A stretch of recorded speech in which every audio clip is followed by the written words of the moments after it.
New Orleans Saints running back Jamaal Williams is a perfect fit for the Big Easy. We got all of that and a little bit of lanyard for you on today's episode of Locked On Saints.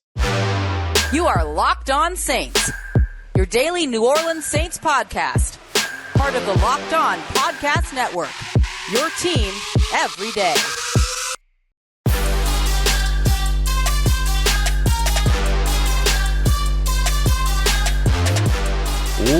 What is good, Who Dat Nation and Who Dat family? Welcome into another episode of Locked On Saints, your daily podcast covering your favorite team, the New Orleans Saints. Part of the Locked On Podcast Network, your team every day. Be sure to subscribe or follow for free on your favorite podcast provider or on YouTube so you don't miss the latest episode. I'm your host, Ross Jackson, at Ross Jackson Nola on Twitter, your New Orleans Saints expert credential member of the media, CrescentCitySports.com, USA Today Saints Wire, Tuesdays on Locked On NFL, and here with you every single Monday through Friday on Locked On Saints. In today's very exciting episode of Locked On Saints, brought to you by our friends over at FanDuel Sportsbook, the official sportsbook of the NFL. Make every moment more with FanDuel. Visit FanDuel.com/LockedOn to get started today. On today's episode, get excited, New Orleans Saints fans. We're going to be jumping in and discussing some of the running backs and defensive tackles that you need to know in the NFL draft upcoming, especially after an eventful Wednesday in New Orleans.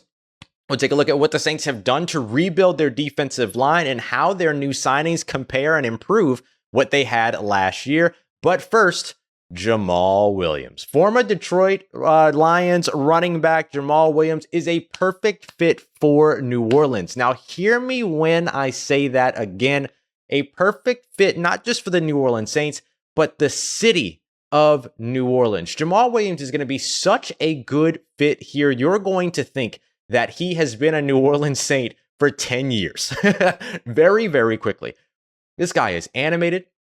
He is passionate. He is emotional. He is a leader. He has the work ethic that the New Orleans Saints brag about for every one of the players that they love and that they brought to the city of New Orleans. And he's a bit of a playmaker. This is a guy who had 17 rushing touchdowns last year. The New Orleans Saints reached up all the way up from cap hell and said, no, we're not dead yet. We're done. We're not done here. And then they brought the rushing touchdown leader of 2023 to the greatest city in the world. And I think this is just a phenomenal signing by the New Orleans Saints because remember, this was a running back room that we weren't necessarily sure what it was going to look like in 2023. And to an extent, we're still not sure, right? We don't know if Alvin Kamara is going to have that at least minimum 6-game suspension in 2023 and therefore unavailable, right? We don't know if even when he is available, who the second running back is. But now we got a pretty good freaking idea, right? Like the New Orleans Saints have restructured Alvin Kamara's contract. He's a New Orleans Saint for the foreseeable future. But now you add a Jamaal Williams who you already know can operate in place of Alvin Kamara because he was the guy in Detroit and should have been the guy in Green Bay. But of course, they had a really good pairing between he and Aaron Jones going for a little while. Now you get a pairing of Jamaal Williams and Alvin Kamara when Alvin Kamara is back. And you get Jamaal Williams when Alvin Kamara is not back. And potentially you get Jamaal Williams after Alvin Kamara. Jamaal Williams is only 27 years old. 27. And the Saints got him, by the way, for a steal. A steal. Steal like the Naruto headband. Steal. 3 years, $12 million contract, which is $8 million guaranteed. And you might think, whoa, $8 million guaranteed, that's a lot of money for a running back. It ain't. It ain't. It's just simply not. If you look at all the guarantees when it comes to running backs across the NFL right now, Jamaal Williams with $8 million guaranteed is, hold please, 17th in the NFL. He is behind guys like Clyde Edwards-Helaire, Leonard Fournette, David Montgomery's new contract in Detroit, by the way, the signing that pushed Jamaal Williams out of Detroit. Thank you very much. He's behind guys like Najee Harris, James Conner, Austin Eckler, who's trying to get traded, by the way. So if he does get traded and gets a new contract, that's probably higher guaranteed contract. Miles Sanders just sided with the Carolina Panthers. He may get more guaranteed, which would push Jamaal Williams down to 18th in the NFL when it comes to guarantees. Don't you worry about that contract. And don't get me wrong. Listen, I know the salary cap naysayers, I know they're out there. They can't keep getting away with this. Well, they will. And they did. Again. Jamaal Williams is a fantastic signing for the New Orleans Saints. And like I mentioned, not only is he a great fit for this team, but he's a great fit for this city. Him, Cam Jordan, Jameis Winston, who shared our passionate Instagram post that we'll discuss later on in the week about why he chose to stay in New Orleans. Those guys in their buy-in, those are just 3 examples. There's several more on the roster, but those guys in their buy-in to the city that they're with, it's something special. And we know that the New Orleans Saints already have a connection to their community unlike any other professional sports team. Not just in the NFL, professional sports team.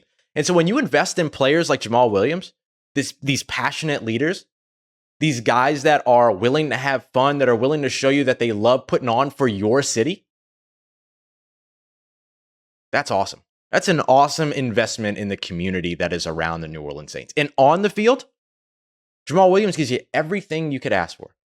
And now he opens up all the possibilities in terms of what the New Orleans Saints can do in the draft. They needed to address defensive tackle. We'll discuss that here in just a second. They did it twice over, like within a couple of minutes of one another.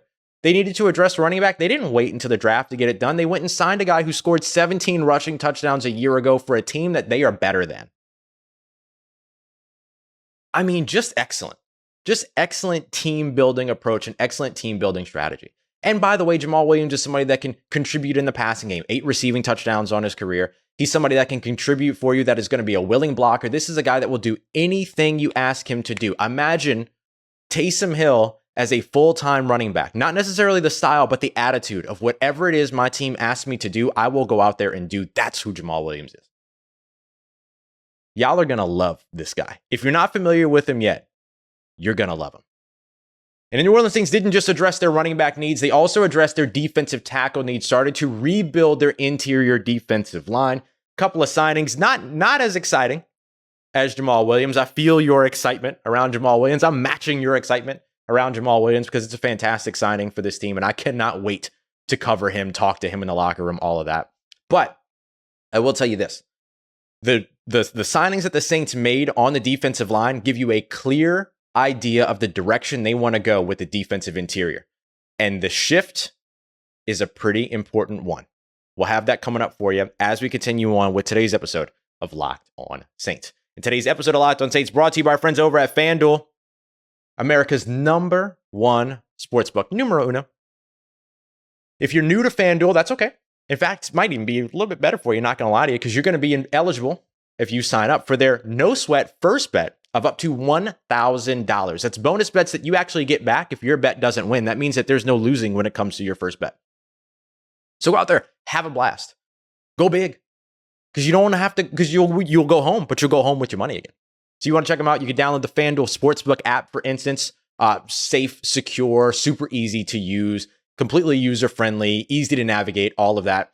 NBA is off and running. The Lakers just laid out the Pelicans, unfortunately. So maybe you want to put your money somewhere else. You can do that with FanDuel Sportsbook. And you can do that with point scores. You can do that with money line. You can do that with threes drained, or you could package all that together in a same game parlay for a big time payout. Lots of different ways to do it. But don't miss out on that no sweat first bet of $1,000, of up to $1,000 in bonus bets. All you got to do is visit FanDuel.com/locked on. That's FanDuel.com/locked on to learn more today. Make every moment more with FanDuel, an official sports betting partner of the NBA. All right, family, continuing on with today's episode of Locked On Saints, part of the Locked On Podcast Network, your team every day. Once again, be sure to subscribe and follow for free wherever you get your podcasts and on YouTube so you don't miss an episode the moment that it goes up. The New Orleans Saints began rebuilding their defensive line, and they've really paved the way here for some flexibility over the course of the rest of the offseason, but they've given you a clear direction of where it is that they want to go. I mentioned the difference in terms of the focus of defensive line here. The New Orleans Saints, they want a pass rushing interior, not just a run defensive interior. They want a pass rushing interior, and they've started to build towards that. So let's look at some of the numbers here. Within just a matter of minutes of one another on Wednesday, the Saints signed New York Jets defensive tackle, I'm so sorry. Former New York Jets defensive tackle Nathan Shepherd. They also signed former Kansas City Chief and Super Bowl champion Khalen Saunders. Now, if you've been rocking with Locked On Saints for a while, back in 2019, you'll remember the name Khalen Saunders. He was the 320-pound defensive tackle that I talked about on the podcast back when it was audio only, and he was doing backflips and all that other stuff, and we watched some of his tape, and it was like, wow, this dude is really disruptive, really impactful, hyper-athletic, all of that. You know, he was one of my favorites back in the class. Kind of like, for those of you that are new, the way that I've been around Kalijah Cansey, that's how I was around Khalen Saunders. And so I'm a big fan of this signing, just like I was of the Jamaal Williams signing. But both of these signings go hand in hand in showing you what the New Orleans Saints want to be going into 2023. Didn't mean to rhyme, but I've been doing it a lot lately. So if you look at the Saints defensive tackles last year, right, just focusing a little bit on run defense, because that was always kind of the focus of the defensive interior for the Saints. It wasn't a very disruptive pass rushing defensive interior for New Orleans. It was always kind of like the guys that you want to stop the run. If you look at David Onyemata, for instance, 26 run stops, 13.4 career missed tackle percentage as well in the run game, and then had an average depth of tackle around 3 yards. And by average depth of tackle, what I mean is how far a running back gets up or downfield past the line of scrimmage before they get tackled. Shy Tuttle, not too far beyond that, right? 26 run stops in that area of the game, only a 7.5 missed tackle percentage for his career. Really, really good, really stout, and had a 3.9 average depth of tackle, so almost 4 yards downfield before Tuttle was making tackles in the run game. Now you look at a guy that they just add in Khalen Saunders, 3.1 yards. So he's making those stops a little bit tighter to the line of scrimmage, getting there a little bit more, kind of around David Onyemata's same statistics here. Now you look at the stop percentage as well. He was around the same as Shy Tuttle. So stop percentage is just how often you're making those run stops, right? How often you're making those big plays. And he also had one that was the same as David Onyemata's. So same as Tuttle's, and then Shepherd's was the same as David Onyemata. So in the run game, you're kind of striking even between these two. I do want to share, because there was a great tweet from Brandon Thorne, who is an offensive or defensive line, like trenches specialist, but also is just a genius, if we're being honest. One of the things that he mentions is that Shepherd is a really nice replacement to Onyemata. Similar styles. Mentioned that he believed that Shepherd has always been underrated, brings raw power, as well as awesome competitive toughness. So here we go again with culture, right? Competitive toughness, who you can be on the field, who you can be to kind of help bolster your team, who you are in practices. All of those things matter when it comes to free agent additions. So now when you look at where these guys are, the thing you're watching for Shepherd is how aggressive he is, right? 13.5 career missed, or 13.5% missed tackle rate in 2022. So you see him taking those shots, taking those opportunities there. 3.2 average depth of tackle, again, right around where David Onyemata was. So you'd like to see that number creep down a little bit more for both signings, honestly, for Saunders and for Shepherd, but they're not starting off in a bad place. Big thing you want to watch is how Saunders and Shepherd perform in an increased role. You look at the snaps that the Saints lost with David Onyemata and Shy Tuttle signing elsewhere. David Onyemata, 682 defensive snaps, Shy Tuttle, 557. Khalen Saunders, excuse me, not Kalen, Colin. It's literally his Twitter handle, by the way, is Colin, not Kalen. 511 defensive snaps, so pretty close, but Nathan Shepherd only 416. So he's going to see a big uptick potentially in 2023. So how does he handle the larger weight of snaps, of defensive snaps, especially with that 13.5 missed tackle rate in 2022? That's a little bit concerning. Now let's get to where these guys separate themselves from David Onyemata and Shy Tuttle. And that is when it comes to the pass rush, particularly Nathan Shepherd.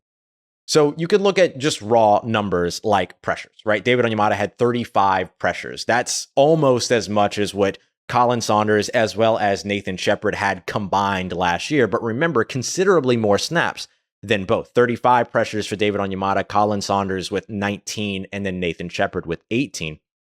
Both come in well above Shy Tuttle, who had only 10 pressures in 2022.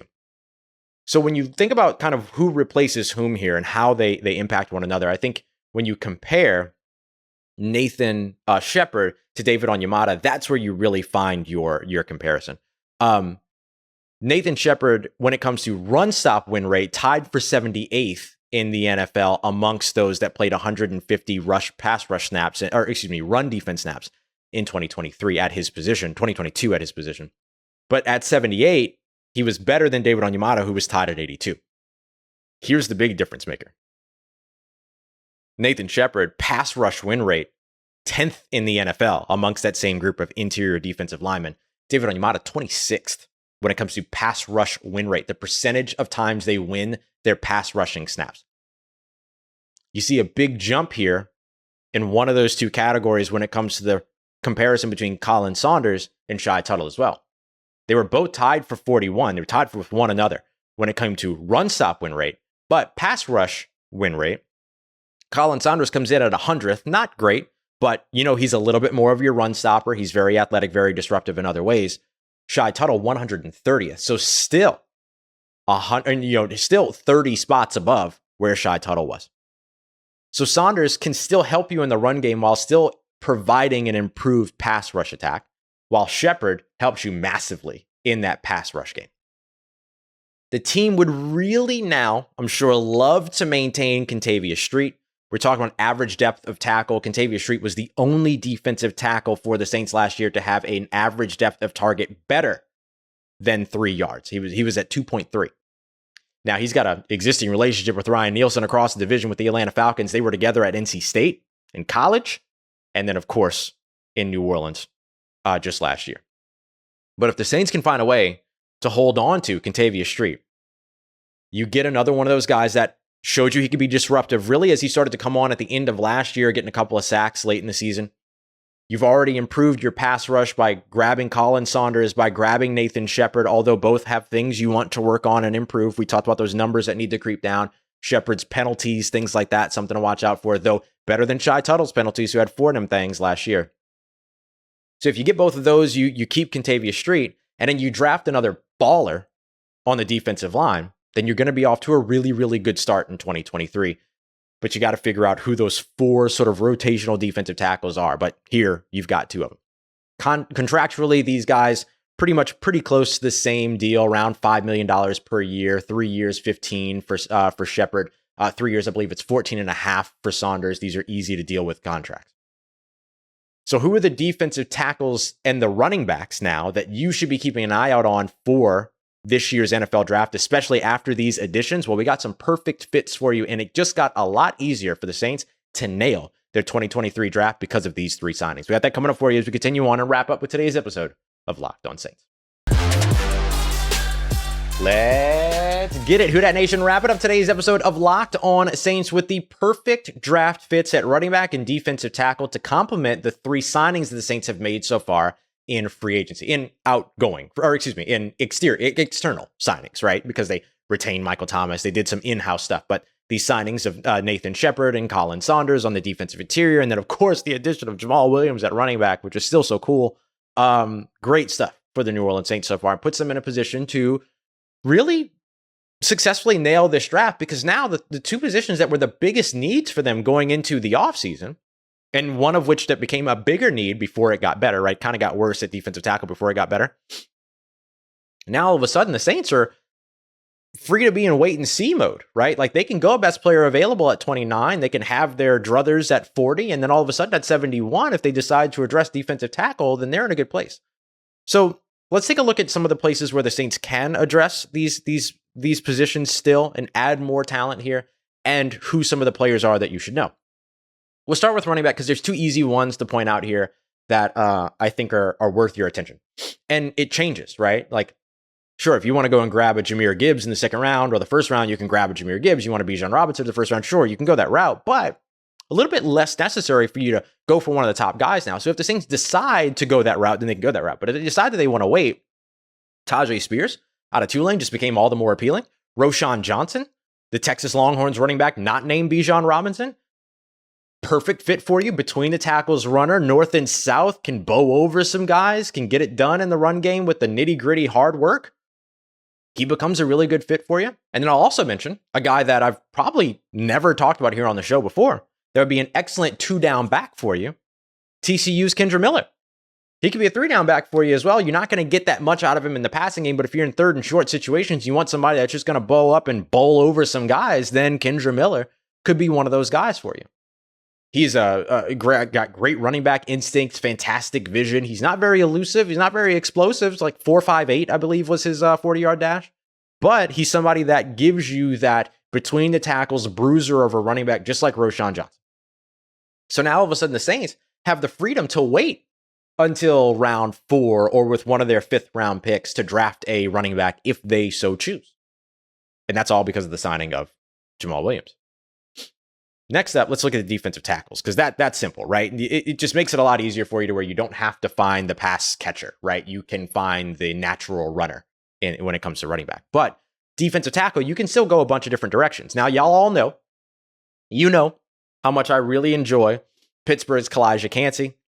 He's probably going to be a little bit too early in the first round for the Saints. They could make a move up for him if they want to. They have that freedom now, right? They could trade a first, and they could trade their first and a 4th, or a first and their 3rd in order to move up a couple of spots to grab him if he's close, sure. But now you don't have to do that because you have some pretty good presences to where, like, if you walked into 2023 with Nathan Shepherd and Khalen Saunders as your starters, then great. Or Kentavious Street, right? But remember, the Saints rotate. They rotate all these guys. So let's say you want to go with an early guy, but you don't want to trade up. Michigan's Mozzie Smith is going to be there. Clemson's Brian Bresee could potentially be there. Mozzie Smith, though, 11.4% pass rush win rate in 2022. That's tied for 18th amongst those that took at least 300 pass rushing snaps in 2022 in the FBS. But his run stop win rate, 11.6. That was 5th amongst that same group. 2.6 average depth of tackle. So just looking at the same metrics that we looked at with the free agents and what they lost in David Onyemata and Shai Tuttle. Another guy that could be a good run stopper for you that you could add to this group to help you on early downs. Siaki Ika, we haven't talked about him in a while. Baylor, 1.4 average depth of tackle. Ugh, that's pretty good. You're not even getting 2 yards on this guy before he's taking you down as a runner. You want to hear an even more impressive one than that? Keanu Benton out of Wisconsin, probably more like a 3rd round, 4th round guy here. Now we're starting to get outside of day 1. Although Siaki Ika could probably be a number 40 pick, right? Could probably be a 2nd round selection. Wisconsin's Keanu Benton, 10.6 run stop rate, pretty good, 11th in the FBS amongst qualifying defensive tackles. 0.8 average depth. You ain't even getting a yard on this guy before he's taking you down in the run game. Fantastic run stopper. Doesn't give you a ton in the pass rush game, but just a fantastic 1st, 2nd down guy that can get you the stops in the run game. And then you have Nathan Shepherd and Khalen Saunders that can rotate into different positions and create that pass rush for you on 3rd downs. Or you draft a defensive end like Adetomowa Adebawore, because now you have the freedom to do that in the 2nd round. And you go to a NASCAR package with one of those guys kicking inside. Pretty good. In NASCAR package, by that I mean 4 down linemen, but 3 of them are defensive ends and 1 is a defensive tackle as opposed to an even split of 2 and 2. Let's go even further down the draft. 4th round or so. Wake Forest Kobe Turner, Kobie, 6'3", 290 pounds, 14.7 pass rush win rate, tied for 10th best in the FBS amongst that group, with 30 total pressures, 3 of which were sacks in 2022. That's pretty good in the interior. Played over both the A gap and the B gap. A gap being between center and guard, B gap being between guard and tackle. So really good pass rush for you, but you also get the 6th best run stop win rate in the FBS at 11.5%. Solid in both sides of the game. So you grab him, and then all of a sudden you might have a 3-down defensive tackle where all these other guys are just rotating around him. Real playmaker in Wake Forest, Kobe Turner. You want another guy that's similar to that? Well, okay, I guess. Twist my arm, why don't you? Texas defensive tackle Moro Ojomo, 6'2", 292 pounds. 17.8% pass rush win rate. Now you got to drop the qualifications a little bit for him. Instead of 300 pass rush snaps, he played between 200 and 300. So you have to drop the qualifications for him a little bit, but that just adds more defensive tackles, and he still comes in at 5th with that number. Incredible number. By the way, Kalijah Kancey, number 1 of that same group. He had 5 sacks in 2022, along with 20 hurries, and also added a hit. Then he's got a 7.9 run stop win rate. Not so great. 54th in the NFL, in the FBS amongst that group there, but a 1.8 yard average depth of tackle. and a 9.28 RAS score, by the way. Wicked athletic. And just a fantastic pass rusher on the interior that you can have in the 4th or 5th rounds. The Saints are going to be fine. I said this the other day. The Saints are going to be fine. And since I've said that, they signed Nathan Shepherd, they signed Khalen Saunders, and they signed Jamaal Williams. A perfect fit for the city of New Orleans. Saints are going to be fine. Coming up in tomorrow's episode, we'll get you caught up with everything. All of the RFA players, the restricted free agents that are now officially free agents, will run through the list. I'll explain why those guys didn't get retained. We'll also take a look at Jameis Winston's goodbye message. Or not goodbye message. What's wrong with me? His hello message. His reconfirming his hello message. His message to the city of New Orleans that I think is an important one that I think a lot of Saints fans will appreciate. Whether you like Jameis Winston as a player or not, Jameis Winston as a person and his connection to the city of New Orleans, there's something there. And of course, whenever the New Orleans Saints reach up from cap heck, to make another signing, we'll have that covered for you too. I appreciate y'all, as always, for making Locked On Saints your first listen of the day, every day for your second listen. Make sure you go and check out the new Locked On NFL Scouting Show with the draft dudes, Kyle Krabs and Joe Marino, taking you step by step, top to bottom of what it takes to build a successful NFL franchise. Find it wherever you get your podcasts and on YouTube as well. Just search Locked On NFL Scouting. Appreciate you as always, making me a part of your day, part of your routine, for saying yes to me and the show. As always, if you see me, say hi. And if you need anything else around your New Orleans Saints, make sure you follow me on Twitter at Ross Jackson, NOLA. Hit me up. Let me know how the family's doing. Let me know how you're living. Let me know how you're momming them. And trust Who Dat Nation, I'll holla at you.